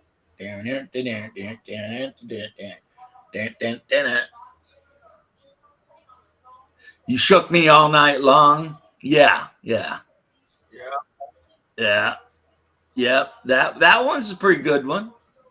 And I did kind of like how their lead guitarist always dressed up like an Australian schoolboy, like in the uniform. I thought that was neat. I was like, that was a cool kind of. She shook me all night long was about American woman. She had American thighs. Yeah, she's knocking me out with those American thighs. Yeah, that's she shook me all night long. Oh, but, Rat. Yeah, I know what you're talking about. Oh, yeah, Rat. Just throw some round and round on. Down. Yeah. Yep. I was always a big C.V. Cooper fan. Oh, Cooper fan. So Alice Cooper. Alice. Yeah, I like Alice Cooper. As a matter of fact, one thing about Alice Cooper, his song 18, when they originally released it, it sucked. So his producer told him to play it like half speed. So they did, because they're like, fine, whatever. So they totally took the beat and halved it. And that's where you get that down now, bow, because originally it was more a punk song. He's like, I'm 18, I just don't go where I want. I'm 18. And people were just like, yeah, who cares? But yeah, he slowed that shit up. Judas Priest, another band that it's like, people are like, did you know Halford was gay? And all of us Gen Xers were like, did you ever see how he dressed?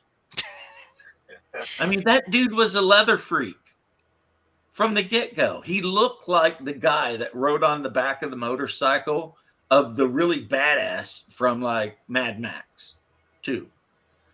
You know what I'm talking about? Who cares? The War Dog, and he had that leather freak riding on the back of his bike with him. Well, no, we go in, we kill. The dude with the mask has to knock him out.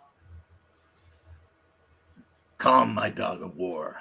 Yeah, I've watched that movie too much. But has the greatest opening of any movie of all time. When it gives you the prologue about how everything sucks, and then you see the long shot of the desert and the highway, and the long shot zooms in real quick, and you see the freaking turbocharger on his engine spinning, and it's just like, and then from that point on, that movie is awesome. And I'll tell you what, Mel Gibson had like 12 words in the whole movie. Like, there's the one scene where he says, I know where you can find a truck like that. So if you want it, you got to talk to me. And then later he says, well, I need some gasoline, some diesel, blah, blah, blah. And that's about it. That's about the only thing he says in the fucking movie.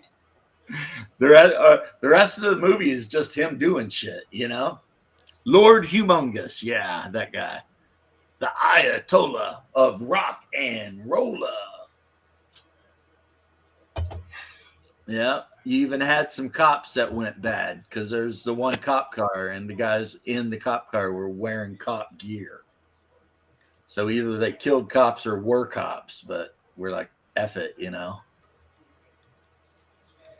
See, here's why I'm smarter than everyone in Mad Max 2. If I'd lived in the compound, I would have cut a deal with Humongous where he could bring me things and I would trade him gasoline for it. And yeah, that's what I would have done. I would, because I am a free market bastard. So I'd have cut a deal like, look, if you bring me like some pigs or something, I'll give you, 100 gallons of gas. And, as long as you guys don't F with us, we'll be here ready to trade whenever you need trade, And unfortunately, that would have made a very boring movie, though. Like the movie about how the guy who led the compound that made gasoline cut a deal with, the warlord about trading gas for various things, because, the guys in the compound, I mean, they might need parts for cars, whatever they might need, right? Why not trade for it? Everybody's happy, right? Humongous is happy because he's got enough fuel to keep doing what he's doing. And you're happy because you're getting, solar panels or parts to make windmills or whatever the hell you're doing. Queensryche. Yeah, there's a certain type of person that likes Queensryche, and I'm definitely not that person. Yay, fascism. Hey, what's up, Queen Jade Blue?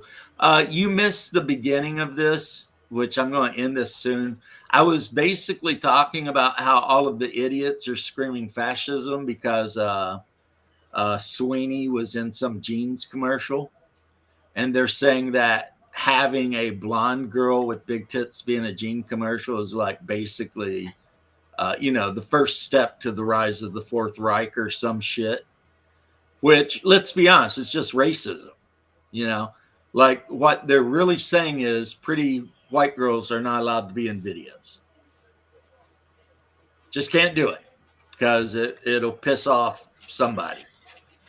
And I'm all like, I'm an old man, but so I know the 80s. In the 80s, literally every product you bought was sold to you by some hot person.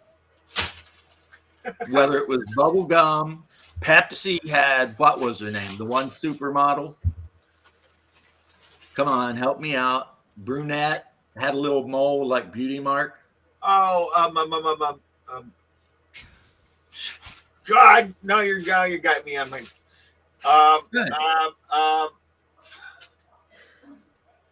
And then, of course, like Brooke Shields. It wasn't. God dang it! Come on, chat, help us out. The supermodel with the Cindy Crawford. That's it. Crawford. There you go. There you go. And if you wanted beer, well, guess what? When you walked into the store, there was a big cardboard cutout of Kathy Ireland holding a beer so that you could check her out in the bikini while you were picking up your Budweiser. Yeah. Hey, Sports Illustrated back in the 80s was like the bomb. And now it's like you remember Maxim magazine? Oh yeah. Hey James, you know what's not selling stuff today? What? Ugly chicks. I'll tell you what, I saw this on Nuxenor. When word got out to the stock market that American Blue Jeans had signed a deal with the Sweeney girl, their stock went straight up 80%. And all these people are like, yeah, we'll do that commercial with a brown woman or a black woman. They did. 2019. And guess what? No one gave a shit.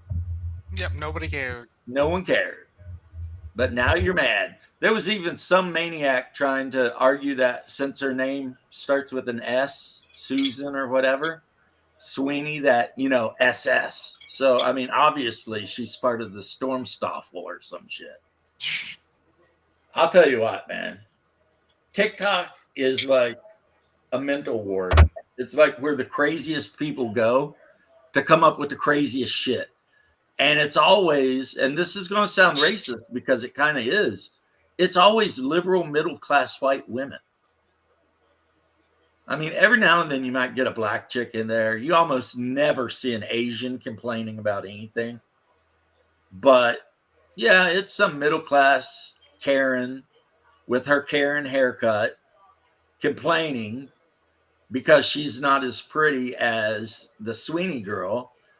And I will reiterate what I said earlier. Hey, if you're a little overweight or whatever, well, here's the deal.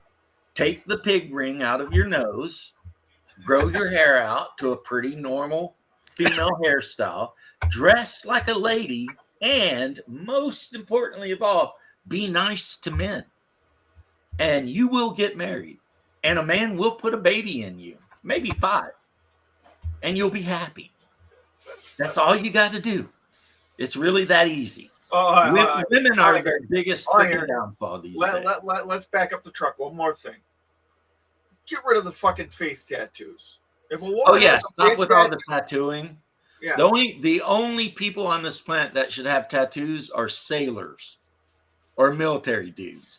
If you did not serve on an aircraft carrier or in the Army, you don't get, or a Marine Corps guy for a shark, you don't get tattoos. Just don't do it. If you were in the Marines and you want to get that anchor with the world and the eagle and shit, knock yourself out. If you're in the Army and you want to get some stuff, hey, if you were in a certain organization and you've got like angels and stuff tattooed on you, that's okay. But if you're a woman and you're covering yourself with random tattoos, and I'll tell you the one to look at, iDubbbz, that freaking cuck iDubbbz wife Anissa, look at her old stuff when she didn't have any tattoos versus now. And it's like, girl, you have went way downhill. There was a time when you were pretty. And now all of a sudden it's just like,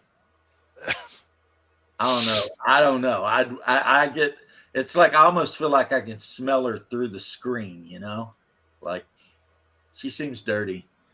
The prime of Miss Jean Brody A good film about the dangerous allure of fascist aesthetics. I don't give a shit about fascist aesthetics. As a matter of fact, my dear Twitch guy, check this out. Is this a fascist aesthetic? And don't worry, I got my bugle. It is authentic. I had to have my bugle to let everybody know infantry, which I was infantry, but I fought for the Union because I had no choice. Here's the thing. They say, I'm a beautiful woman and they're 300 pounds, have more tattoos than Jesus, and they want a guy to make 6 figures, support their 4 babies they have with 3 baby daddies, and this and that. And then they think that they're all that. Well, that's the other thing, the body count. Yeah. When you're in college, you should bang at least 50 dudes. It's like, no, that's going to follow you. Or the 3 baby daddies. You know what the most important part, though, is just be feminine and nice to men. If you're feminine and nice to men, I guarantee you're going to get wifed up. It's going to happen. Someone will, even if you're 300 pounds and 5'4". If you find the right dude and you're nice and you cook him a meal every now and then and tell him he's handsome and shit, he will marry you. Because men don't care so much about shit as women do. Every man wants is someone just to be nice to him. Well, then they got the thing too, James, where it's like they have to be 6 foot, at least 6 foot tall. They have to be, you know what I mean? That's what I'm saying. Women are their own worst hurdle for happiness. Oh, I know. You know, if you're 5'4" and 220 pounds, wake the F up and go out there and get yourself a short king. He's out there. And if you treat him nice and make him a sandwich every now and then, he'll take care of you and treat you like gold. But the Japanese are like that. Balazi. They're really weird about tattoos. You know what? And if you do see a guy and he's got an anchor with an eagle and the globe on it, he probably is dangerous.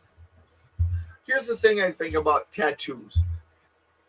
These women are on welfare and stuff like that, and they've got all these sleeve tattoos and everything. Where's that money coming from? Why aren't you using that to do something with your life? You know what I mean? Bubba, that is so true.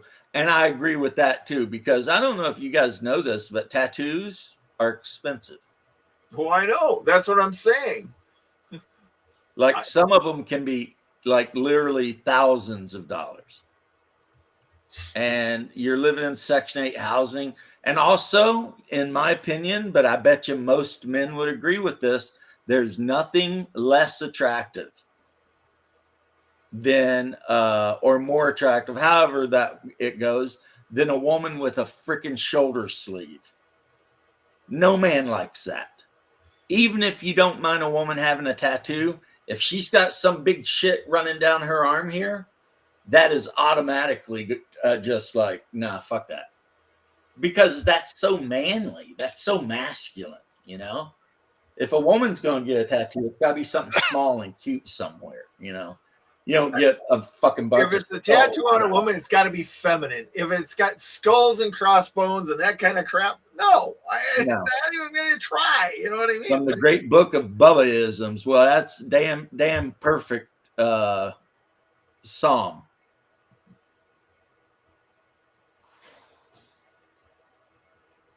Yeah. Well, and that's what's weird too, is it's like these people were online bitching about her sexualizing herself. I'm about to do a training, so if you could inside this. Okay. You know, they're all like, I can't believe Sweeney's sexualizing herself for this commercial. And it's like, but you're the same people that think being an actual whore is a respectable job. But you're complaining because she's wearing a jean jacket and a pair of long jeans. I mean, the jacket's kind of open, so you can just get a grip of those, you know, because let's be honest, what is she famous for? Being a little blonde with huge tits. That is the only thing she's famous for, right? But it's just like the hypocrisy. It's just hypocrisy. Hypocrisy. It's like, okay, are you mad at her because she's hot? Are you mad at her because she's white? Are you mad at her because she's sexualizing herself to get that bag? I mean, because she probably made a lot of money to They're do those butthurt. They're butthurt because they're 50 pounds overweight. They don't look like her, and you know what I mean. They're like, oh, she's so pretty, she can have any man. That's the thing, and we don't have any. It's like, well, it's your own fault. You know what I mean? Yeah, that's what I've been preaching for 2 hours. Yeah, it's your own fault. Yeah, dress nicely, clean yourself up, and be nice. Be nice. Stop being aggressive. Stop trying to act like men. Unless you are a bull dyke, don't act like a bull dyke. Because, I mean, you're just shooting yourself in the foot on that one. Quit your bitching. Yeah, basically, you know. Grow your hair out. Don't dye it weird colors. Take that big thing out of your nose. No man likes that. No man finds attractive. Freaking wear decent clothes. Just go to Bell's and buy some decent, normal clothes. And then when you encounter a man in a bar and he offers to buy you a beer, smile and say, yes, that would be nice. And have a conversation about things. Yeah. Don't Instead get political. Of accusing him of trying to use power dynamics to rape you. Don't get political when you're talking to a man.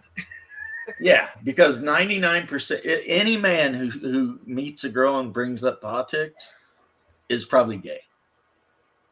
It just don't. It's especially just on the first date and stuff like that. If you want a second date, don't bring up politics.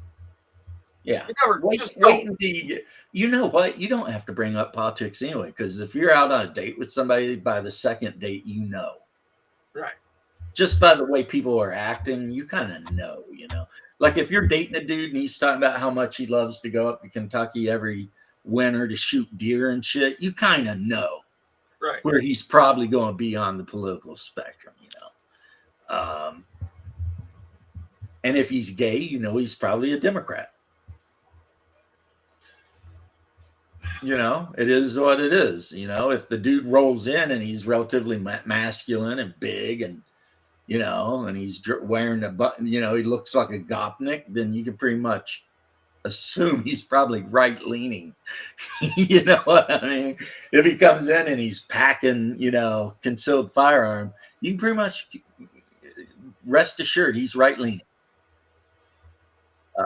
But don't be afraid of him, because if somebody tries to pull some shit with you, he's going to gun them down. I mean, so be happy, right?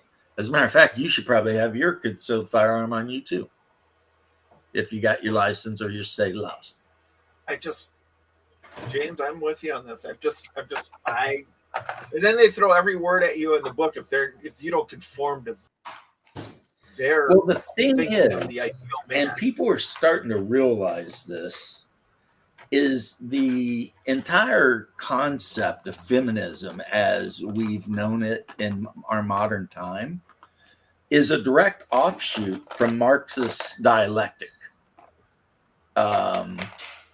So, I mean, it's basically a bunch of gobbledygook written by a loser who never held a job in his life and was mean to his own kids and worshiped the devil. You know what I'm saying? And was terrible to do with anybody who did business with him. Yeah, he was a horrible human being. Everyone hated him. Even Ingalls, who financed a lot of his bullshit, didn't like him. Bonnie and Clyde, well, that's a little different. I'm not saying go out robbing banks and shit. Yeah, you know, people frown upon that shit for sure. I got a bunch of Saudicar on my desk that I need to dry brush because I gave them all I got to be quiet now. My wife's having a meeting. I gave them all kind of a sand-colored wash. So now they all need a light white. No, Marx's works on economics had nothing good in to it. offer at all. It's all pie in the sky bullshit. nonsense. Yeah, it's been tried literally dozens of times, and it has failed every time. It has failed every time. And a lot of people, even the states that they claim are socialist, are not socialist. Like, don't bring up Scandinavia as socialists. They're not. They are a free market entrepreneurial economy that just happens to spend a lot of tax money on social programs. The United States could do that. We're just too busy sending money to everyone else in the whole world. Chinese don't do that. The Chinese give it as loans. You know, why are we doing the same goddamn thing? You know what I Well, mean? people study ancient paganism too. Don't make it right or good. I mean, there are people out there, myself included, that have read books about the Aztec religion. Doesn't mean we should build pyramids and start eating children and cutting people's hearts out. You know, every idea that someone cooks up isn't a good idea. Some ideas are just bad. And communism from the start is just a bad idea and is responsible for more deaths than freaking anything. You know, I mean, You also got to think about all the things that he complained about. Like, is it really wrong for somebody who starts up a business to make money off of it? Is that evil? Oh, yes, it is. I can tell you, I had a conversation the other day that we have a what is it? A store, a grocery store in between Minneapolis and St. Paul. They're closing it because of numerous factors. Well, a couple of years before, Walmart closed their store in the same area. I'm going to let everybody take a guess why they closed it. You know what I mean? you know what? I know will what I take mean? your word, Baffles Z, if I'm saying that right, and say, okay, fine. Well, you can learn that But every one of his ideas were You can learn absolutely it's wrong. a shitty system. Yes, it's like the absolute. Here, how do you learn from it? You read it, and then you do the exact opposite of it. see, the Right. greatest economic system was created by a supernatural being, which would be God, when he decided that men should be free. Therefore, two free men can trade goods and services for an agreed upon amount that makes both of them happy.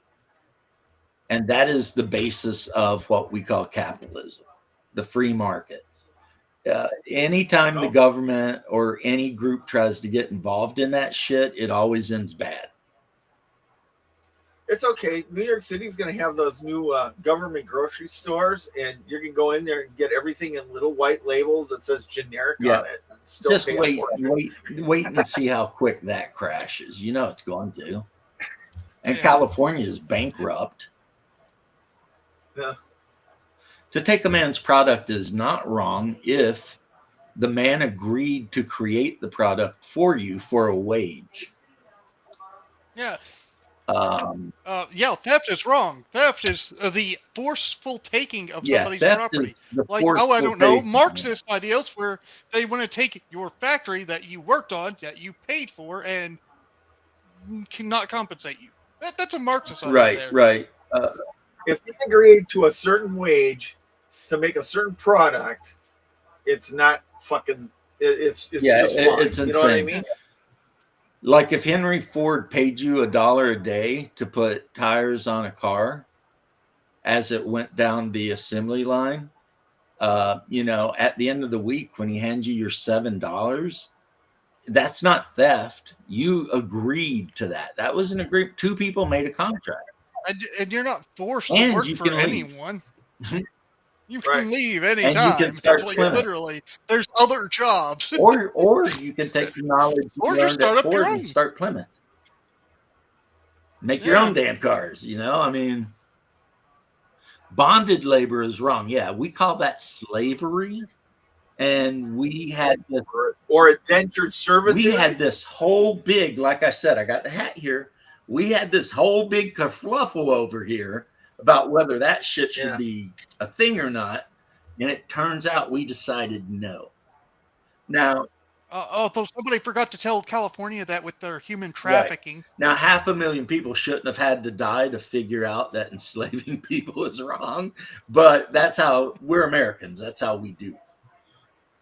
And yeah, you see these freaking champagne communists talking about, well, if they deport all the illegals, who's going to clean my toilet?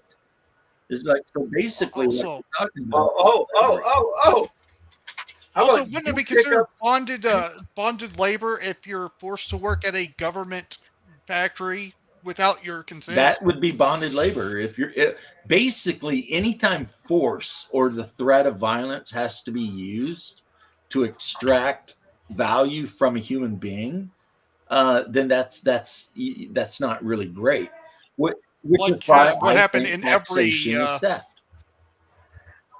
what's happened in every communist or Marxist Well, society. genocides, because you're always looking for someone to blame. Genocides. You know, like when my great grandparents fled the soon to be Soviet Union, it was because they were kulaks and they knew that the Soviets would kill them.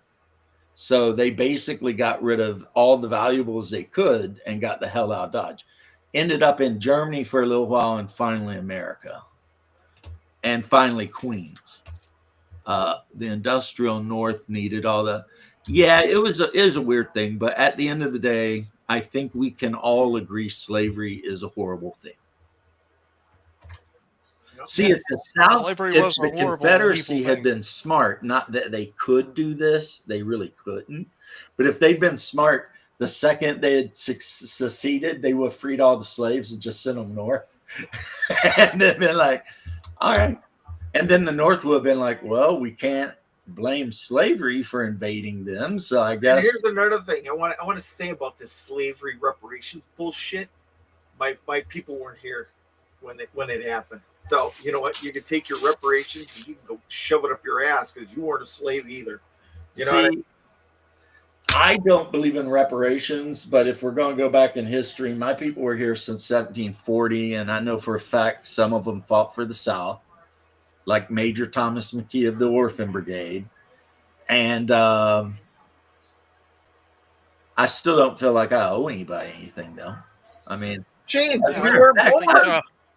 I mean, even though I'm from the South, I am an American, and I kind of feel like the 3,100,000 young American men that died, wearing the blue coats to free the slaves. I kind of feel like that should be the reparations, because it's not like the slaves freed themselves.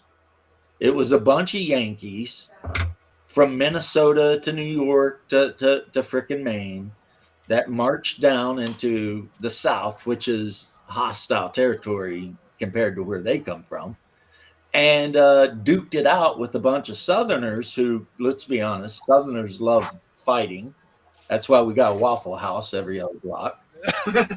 and freaking these men died in massive numbers at Antietam, Shiloh, all these places to free the slaves.